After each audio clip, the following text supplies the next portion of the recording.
pasteur. Bonsoir ma soeur. En tant que fondateur des églises La Bonne Sémence, quelles sont vos impressions pour cette journée que les stations de La Bonne Sémence Mongafula fête ses 5e année d'anniversaire?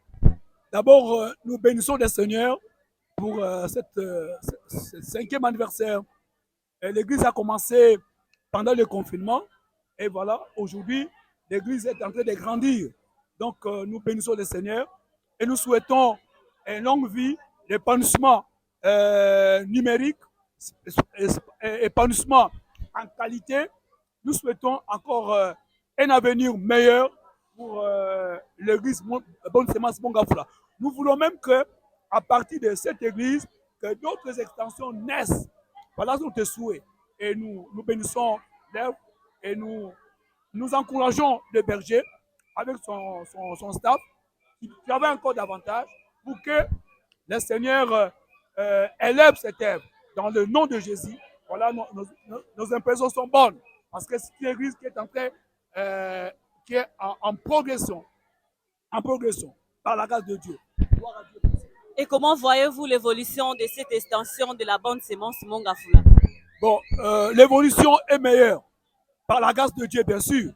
Nous comptons sur la grâce de Dieu parce que c'est Dieu qui a permis, c'est Dieu qui grandit. Et quand on se confie au Seigneur, quand on met le Seigneur au centre, le Seigneur fera quelque chose. Comme David, il a reconnu que Dieu était en train d'affermir son royaume. C'est comme ça aussi qu'on doit dire que Dieu est en train d'affermir cette œuvre qui est dans sa volonté. Gloire soit rendue à Dieu. Merci beaucoup, pasteur. Merci beaucoup. Bonsoir, pasteur. Bonsoir, ma fille. Vous êtes le pasteur responsable de l'extension La Bonne Semence Mongafula. Aujourd'hui, nous totalisons 5 ans d'existence. Quelles sont vos impressions par rapport à cette 5e année? Oui, nous sommes en train de vivre la fidélité de Dieu. Dieu est fidèle qui avait parlé à son serviteur pour cette extension et nous voyons l'épanouissement. Vraiment, nous disons gloire à Dieu. Merci.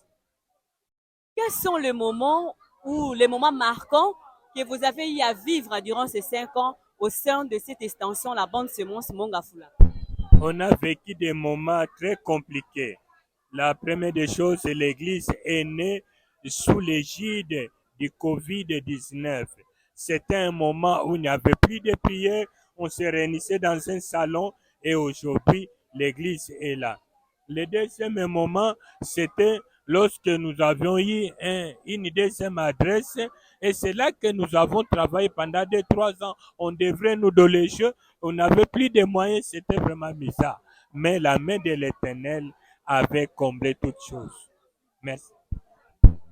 Est-ce que nous pouvons savoir en quoi cette église, La Bonne Sémence, a impacté votre vie du côté spirituel? Je me suis senti de plus en plus responsable parce que ça fait des années où je fouillais cette responsabilité de pastoral. Je refusais, je ne voulais pas. Mais aujourd'hui, je sens qu'il y a une foule qui est derrière moi. Je me sens responsable et le détonateur de bénédiction de tous ces hommes-là. Vraiment, ça impacte ma vie. Un dernier mot par rapport à tous ces fidèles qui nous suivent en ce moment, par rapport à tous ces fidèles de l'église La Bonne Semence. Est-ce que, comme vous êtes le pasteur responsable, vous avez un dernier mot à donner à tous ces fidèles? Bien sûr, j'aimerais dire au peuple de Dieu qui nous suivent au travers le monde que nous avons été impactés par la main du Seigneur et nous voulons aussi vous témoigner cette faveur que même si vous passez des moments très compliqués, très durs, quoique fatigués, mais n'abandonnez pas, ne lâchez pas, car l'Éternel est Dieu est vivant et puissant, et il nous tiendra toujours la main forte pour que nous résistions. Merci. Merci beaucoup.